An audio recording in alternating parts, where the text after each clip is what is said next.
To look at the images that are emerging day after day now of a president who is clearly elderly, who is clearly struggling with an extraordinary schedule.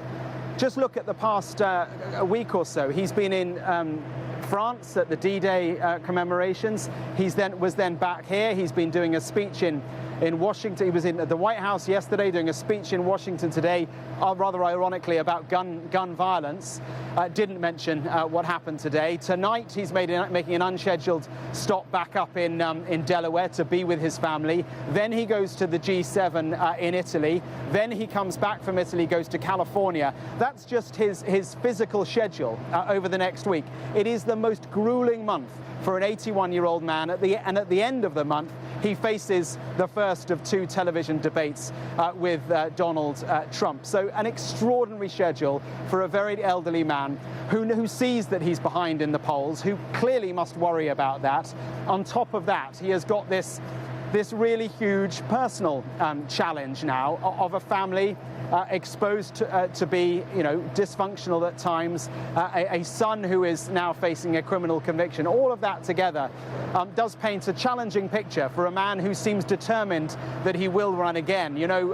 Some have suggested that maybe this conviction could provide him with an exit, a chance to be with his family, to bow out and move on. I don't see it happening necessarily. He's a stubborn man, certainly. He believes he's the man to run the party, run the country for the next 4 years. But he's also talked so often of inflection points that have driven his journey, his political journey. This surely is a personal inflection point for him. Yeah, indeed, very much so. Mark, thank you as always. Now, it's been 10 years since ISIS inflicted genocide on the Yazidi minority in northern Iraq. 5,000 people were killed and 7,000 women and girls were forced into sex slavery. In total, the UN said that more than 2,000 perpetrators were involved, but only a handful have ever been brought to justice. In a moment, we'll hear from the Yazidi activist Nadia Murad on her fight to hold Islamic State to account. But first, here's a reminder of what happened when jihadists surrounded hundreds of homes a decade ago. A group on the fringes, caught in the path of conflict and subjected to the horrors that war brings. The Yazidis, a religious minority group in the Middle East, have been persecuted for centuries. They've held themselves apart in small communities. Some had settled in Lalish, but the majority called Sinjar their homeland. In 2014, Islamic State swept across vast stretches of Iraq and neighbouring Syria. And when IS arrived in Sinjar, they came with shocking brutality, targeting the Yazidis for holding a different set of beliefs. A genocidal campaign began. More than 5,000 were killed. Some Yazidis fled into the mountains, facing the rocky, dangerous terrain. Thousands of women and children were taken into IS captivity. Boys were forcibly taken in to be radicalized. The women sold into slavery, becoming victims of unimaginable trauma. Sky News reported from Iraq throughout the conflict, and in 2016 went through former IS strongholds as their influence began to wane. This was the area where they used to buy and sell the women. The IS insignia has all been replaced. Some managed to escape, but the scars of torment never end. My days are difficult. I am escaped, but I still feel that I am under their hands. 10 years on, the scale of genocide is still being uncovered. Dozens of mass graves have been found in the region. Thousands of women and children are still missing. Families processing the extent of the brutality. There's negligence everywhere. It's been years and the situation in Sinjar hasn't been settled. Why can't people return to the city? Why are villages not being rebuilt? Why are the people who were involved in the killing of the Yazidis not put on trial yet? This question and many other questions are in the heart of every Yazidi person. Questions asked, knowing there's no simple answers. Justice seemingly still so far away. Well, Yazidi activist Nadia Murad won the Nobel Peace Prize for her work trying to end the use of sexual violence as a weapon of war. Today, she told me there's been a lack of accountability for what ISIS did to her people. And while she welcomes personal accolades, she said it didn't achieve her ultimate aim, to see those families torn apart and captured finally reunited. It's been really challenging, a decade of so much pain and trauma for especially women and girls of the Yazidi community, for so many families who have, still been waiting for their loved ones to be rescued from captivity, for their loved ones to be buried, just like my family. We still have more than 2,000 women and children missing in captivity, including my niece, my nephew, my sister-in-law, my cousins, my friends, neighbors. And we have tens of mass graves yet to be exhumed. And for so many families who have their loved ones, that their remains have been exhumed, but they have not been identified yet. But for the entire community and for the country, there are only a few survivors that have been able to face their abusers in the courtrooms, and that is very sad to know, that it's been 10 years and less than 10 ISIS members have been, held. That's the point, that at the time, the images of Yazidi women, the stories that were coming out, the horror of women being bought and sold in marketplaces, of women being impregnated, some of them young teenage girls, horrified the world.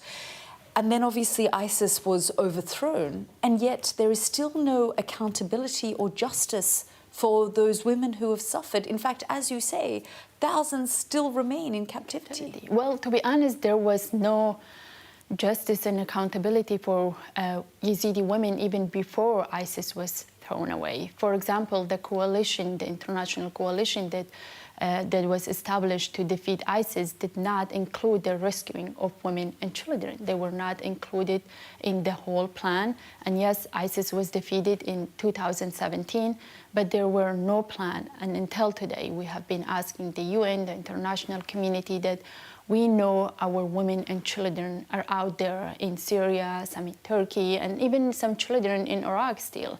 But we have not been able to find support from our own government or the international community. You must be incredibly frustrated because you have been hailed and people around the world have, told you what they thought you wanted to hear. You've won prizes, you've been celebrated globally, but you know the truth that actually very little is being done in terms of helping the thousands of women who still remain without any form of justice. It is important to be recognized because you bring, more attention to the cause of, thousands of women and children who are still missing and they can't speak for themselves. So that was something, important. But what people really need is their loved ones to be back. And for my family, for example, no matter how many awards I win, it doesn't matter to them. What matters most to my family is to be able to bring my niece and my nephew and my sister-in-law back home, because we know they're out there. And with accountability, for example, we have been working with, some incredible lawyers like Amal Clooney, with the UN team that was created to collect evidence of ISIS evidence from Iraq, UNITAD, and with thousands of survivors giving their testimonies publicly, risking their lives, and only 8 ISIS members have been held accountable. On top of all of that, there are stories also of women who made it back but also faced rejection from their families because they returned, young girls, young teenage girls and young women returned suddenly with babies because of the rape that they had endured in captivity. Yeah, so many women who were, when they were taken, they were like babies, 5, 9 years old. And of course, if you leave them in captivity for 10 years, they will have children. And a handful of them have had children. No Yazidi women has been rejected, but children Yes, and that is something that we have been working with the community, but also with the Iraqi government and with the international community, because these children, there is so much more into like why the community is not welcoming them. There is like this Iraqi law that says even if the mother is Yazidi, even if the father is ISIS, children must be registered as Muslims. And that's what like scares the families. They're saying, you know, if we welcome the children and maybe in the future their fathers or their families, because we know so many ISIS members just left and they're free out there and they may ask to join their children. Nadia, just finally, do you remain hopeful that these women will be released from your community, that some form of justice will be reached? I am hopeful because I know thousands of women did not wait for the world to act and they were able to free themselves on their own. I know they are waiting for us to do something, and I know that, you know, innocent lives, whether it's, you know, in Iraq or in other places, they need to be protected. And I am hopeful, but it's hard to, you know, just we need to act when, you know, with hope. I am hopeful, but I also know that being hopeful alone, it's not going to help them bring back. We need to work together to make sure that we can bring them back to their families, but also to make sure that we can prevent sexual violence in war. Nadia Morant speaking to me there a little earlier. Well, our special correspondent Alex Crawford has reported extensively on the plight of Yazidi women and recently returned to Sinjar province. Each year, the Yazidi people gather in their homeland to remember the terrible crimes committed against them.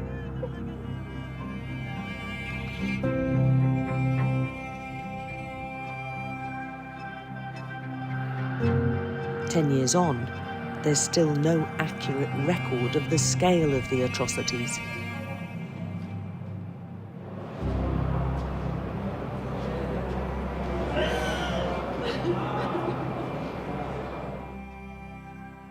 Mass graves are still being discovered in Sinjar. The international community has now ruled the ISIS massacres a genocide. But little's been done to hold any to account. And Alex joins me now. Alex, thanks so much for joining us here on the programme. I mean, you and I have both covered this story extensively. You went back most recently, and you really found that, as you say in your piece there, 10 years on, and it just feels so raw because there has been no form of justice for these people. I mean, some of those villages around Sinjar, it's as if time has just stood still for a decade, Yalda. They're still in ruins. They're left as they were the day that ISIS moved in and took over, rounded up whole communities and separated them into women and men, shot and killed a lot of the men, and then sold off and separated the women. So the children were separated generally, and they were sold off. Some of them were killed. So it's as if time has stood still. And certainly for many of the people in that region, they do not feel safe, the Yazidis. They were told that ISIS had been crushed. We saw the fall of ISIS, you know, a number of years ago. But for them, ISIS is still very much alive, and actually they believe a lot of the people in that area, ISIS is just lying low and is waiting for the time to come back. And the issue over the children is a very, very pervasive one, because the children, a lot of the Yazidi community are terrified of the children's fathers coming back to claim them at some stage. And that's why it's very hard for the community to accept a Yazidi child who's born of rape and is half Muslim, half ISIS, because they feel that sooner or later, the fathers, the brothers, the relatives will come back to claim them. So there's a lot of fear, there's a lot of anger, and there's a lot of feeling that they have just been ignored and there is no justice. I mean, fewer than a handful of ISIS men or women have been convicted or charged or even pursued in the legal courts with the act of genocide and being either party to sex slavery or helping assist it, that being the women involved. Yeah, I mean, Alex, as you say, this situation has haunted this community for a decade. And as Nadia said, I mean, they didn't have equal rights in Iraq to begin with. The Yazidi community has long been persecuted. But you also have spoken about the fact that, you know, for many of the women, the young girls who are now women, because it has been 10 years, who were taken, the challenges are vast, because coming back and reassimilating themselves into their original communities is also very difficult. You know, what I found most shocking about our recent multiple trips to Iraq and North Syria is that they are still finding women who have been held captive for a decade. You know, one was only rescued a couple of weeks ago. These are young girls. Some of them were just children, you know, babies. Two children, one was 11 years old, one was, I think, 12 years old. They were two sisters taken. They came out unable to speak Kurdish anymore. They didn't recognize their families. They didn't remember their actual blood relatives. They were brought up by an ISIS family who they were now attached to, and they were taken out and brought, you know, welcomed, very much welcomed by their blood relatives, but finding it very hard to work out who they were, where they were, and to get back to life again. As a young woman that came out just recently over the past month or so, who we followed, was in her early 20s or so. She'd spent 10 years being basically brainwashed by ISIS captors, absolutely terrified. She was like a little girl, very, very thin, frail, skinny, timid, crying all the time, very traumatized by what had happened to her. And she'd opted to leave her two children behind. I spoke to a father of a young woman who's still in captivity, and he'd hired private detectives to try and track her down. And when he thought he'd located her, he found out that she had children, and he told us, I want her back. There's no way I will accept her children or her babies. She'll have to leave them behind, because in his eyes and in many of the Yazidi community's eyes, they are children of terrorists. Therefore, they feel that they are terrorists. And there's definitely a feeling that it is not safe and secure enough. And the withdrawal of UNITAD, as Nadia Murad mentioned, is very worrying, because their tenure's only been extended until September, just a month after the 10-year anniversary. And there are still lots of marked out mass graves in that area which have yet to be investigated. There are thousands of people who are still trying to track their relatives and work out whether they're alive or dead or held captive somewhere. Yeah, as you say, horrifying stories that are still emerging 10 years on. Alex, thank you so much. You're watching The World with me, Yalda Hakim, still to come. Preparing for the possibility of trouble, we see the training drills taking place in Germany in case of fan trouble at this summer's Euros. Plus, never forgetting a name, the new study that reveals how elephants communicate.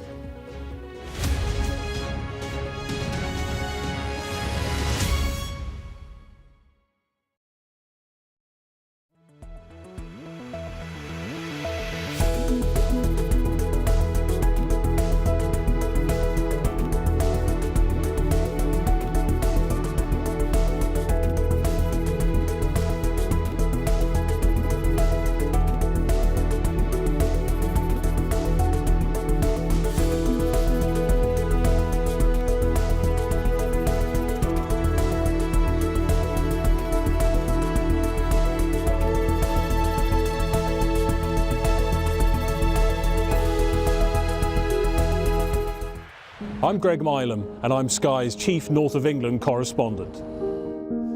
I've reported from around the world and around the UK.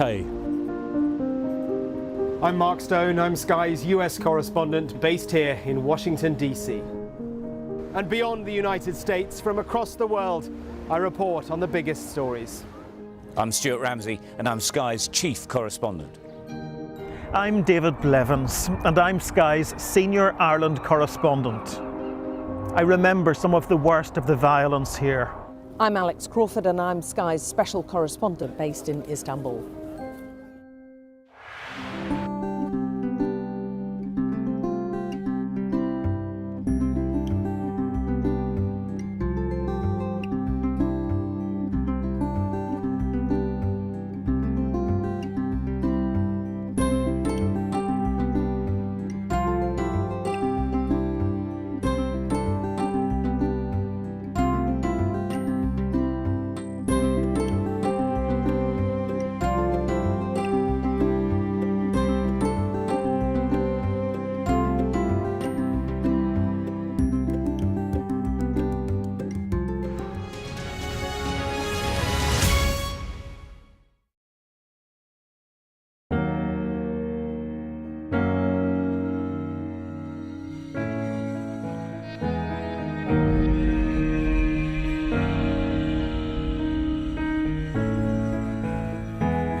Welcome back. How safe are fans heading to this summer's Euros? A number of fixtures, including England's opener against Serbia, have been highlighted as possible flashpoints for violence among spectators. Our Europe correspondent Siobhan Robbins witnessed how police in Germany have been preparing for that possibility.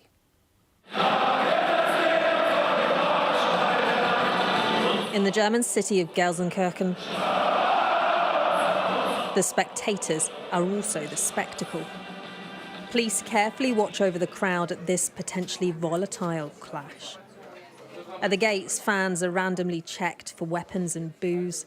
Inside, officers are on alert for troublemakers, honing in on a group of masked ultras gathering in the stands. This is where England will play their first game of the Euros against Serbia. It's been classed as high risk, so police are using this league match as a test run. I think it's a very high-risk game because of the history, because of the hooligans both sides have. Like Serbia, they have many hools. The English guys with many alcohol, they are sometimes very aggressive.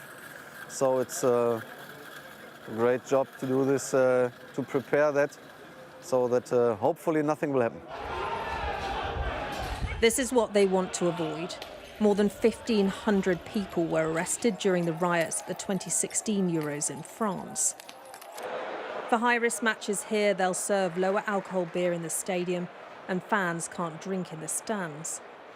Young people coming for the first tournament, etc. British police is sharing intel, and thousands of hooligans have been banned from travelling. Over 2,000 troublemakers away from football has made it a much safer place. And when you play that out over the last 10 years, 10 years, behaviour of football fans has been far, far better. We had no arrests in Qatar, and we had very, very few arrests in the tournaments preceding that. From fan violence to terror attacks, police and security services across Germany are training for a range of threats. mobilising extra officers and security experts and increasing checks at stations and borders. Policing the Euros is a complex challenge because it's not just about keeping the fans safe in the 10 stadiums where the games are being played. There are also the 12 million fans in the fan zones to look after. In Turingham, where England has its base camp, police have also been doing drills. They say the tense global situation makes security more complex. In my opinion, the risk is definitely higher because of current political events in Ukraine, in Russia, and the conflict between Israel and the Palestinians. Terrorist groups could potentially use events like the Euros for an attack. Despite the risk, Germany says it's ready and can protect the millions of football fans coming here. Siobhan Robbins, Sky News. This is The World with me, Yalda Hakim. Next up. Apple looks to make up ground in the race to embrace AI, but find out why their latest tech deal has provoked anger from Elon Musk.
It's a deal that's grabbed the attention of the tech world, a partnership between Apple and the makers of ChatGPT OpenAI. But while many were wondering how it could change the smartphones we hold in our hands, another tech billionaire, Elon Musk, was getting angry.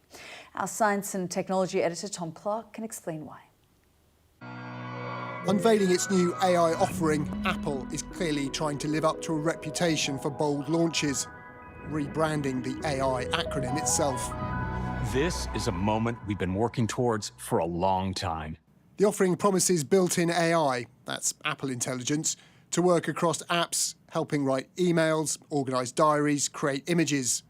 There's much talk of personal context, the AI on the device understanding you, helping you express yourself. Because Apple Intelligence is aware of who's in your photo library, you can simply pick someone and create a Genmoji that looks just like them. But the more personal it gets, the more concerns about privacy. Apple, slower to adopt AI than many of its rivals, clearly at pains to reassure users. When you use an Apple device like your iPhone, you are in control of your data, where it is stored, and who can access it. But it's a new tie-in with OpenAI's ChatGPT that sits outside the secure Apple system that's raised eyebrows. Elon Musk warning if Apple integrates OpenAI at the OS level, then Apple devices will be banned at my companies. That is an unacceptable security violation. Mr. Musk has an axe to grind since falling out with the creators of ChatGPT, but the deal with Apple does renew focus on OpenAI and its spookily powerful AI models. We're going to see a lot of interest in that in terms of really verifying these claims around privacy and around security. Apple are well aware that that is absolutely fundamental to maintaining trust in their devices and trust in their brand.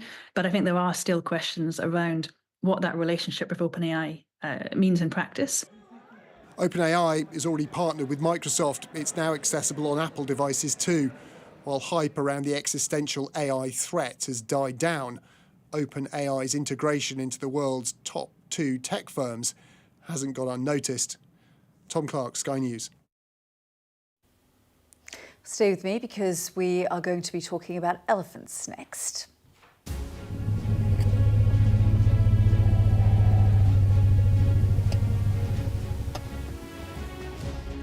Sounds that tell us more about how they communicate.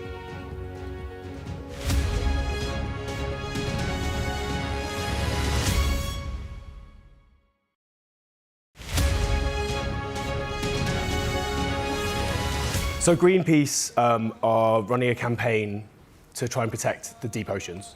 And there is an international treaty that's been agreed upon by loads of governments that basically needs to go through Parliament in the UK, so whoever the next government is, it's there, it's ready, it's some positive action. It basically is, there's an open letter to ask our people in power to just speed it up. It's there, it's done, it's agreed upon.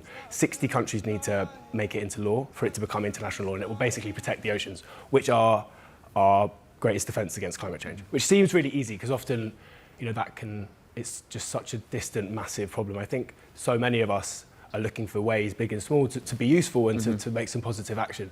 Anyway, so Greenpeace invited me onto the boat to sort of learn a bit about the sea, learn about their campaign, meet loads of the people that live and work on the boat and work in the ocean to see the sea. It's this kind of like floating forest of sargassum, which is a seaweed that is sort of responsible for loads of the oxygen in the environment. And this whole campaign to me, who's obviously not an expert, just seems like quite an easy ask of everyone. It's to sign this open letter. It feels like a real positive step to protect this amazingly diverse environment out at sea and the deep oceans. I don't think I quite comprehended. Obviously, so much of the Earth is the ocean, but how important it is to the health of the world that we all need. It's about Edvard Munch, the painter, and I guess his relationship with his mental health and with depression, and how for him, it's a very difficult way to live, being that depressed, but equally it enabled him to create these amazing works of art that have resonated around the world. So I guess the song's kind of from his perspective, and it's about, having been through a really tough time and seeing a sort of little break of light and a bit of optimism. And I think, Greenpeace heard the song and felt like it sort of spoke to this campaign, and I think just how loads of us feel about the state of the world and about climate change. I think we all want to see like progress and change in a positive way on a big and small scale. I'm Dominic Waghorn, Sky's International Affairs Editor. We're seeing the world get more and more divided, and it's our job to try to make sense of it all.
Welcome back. Now, we've known for a long time that elephants are social animals, but new research has found that elephants create nicknames for each other and respond to them. Just have a listen to this.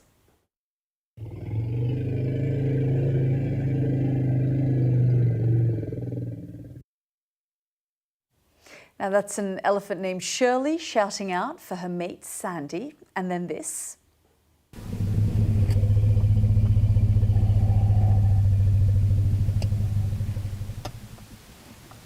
And that's an elephant named Echo calling for Ella. Well, let's bring in Dr. Joyce Poole, researcher and scientific director of Elephant Voices. Thank you so much, Doctor, for joining us here on the programme. I mean, it's quite extraordinary. You have been part of the group that's done this research. Just tell us how you know that they are called these names and how you sort of understood what they were saying. Well, we call them these names. They have other names for each other, but they seem to have names, and that's really exciting. We've been watching them for so many years, and we've noticed that, you know, they'll give these particular calls, and sometimes one elephant answers, and sometimes a different elephant answers, and it's very clear that they're calling a specific individual. So we finally know now that that's how they're doing it. Yeah, I mean, you know, we've always known that elephants are very clever creatures, but what else does this sort of teach us about animals and I guess their similarities to humans? Yeah, I mean, elephants now are the only animals we know that have arbitrary names for one another, and it means that they're able to create these names. You know, they're able to create new sounds. And it begs the question, how else are they using that in their communication? For instance, are they able to say where specifically they want to go? They have what we call let's go rumbles, where they'll point in the direction they want to go, and then get involved in a transition into a dispute. So we now wonder if they aren't saying precisely where they want to go. Yeah, extraordinary stuff. Dr. Joyce Poole, thank you so much for joining us. Thank you. Now, we're going to leave you with these images coming out from Delaware of President Biden, who's just arrived in his home city in Wilmington, Delaware, meeting with family members, meeting there with Hunter Biden, who has just been convicted for possessing firearms, lying on a statement and a form that he filled out that he wasn't addicted to crack cocaine when he took possession of the firearm. 3 felony counts there. And so we're going to leave you with these images of Hunter Biden and the Biden family, including the president, being reunited.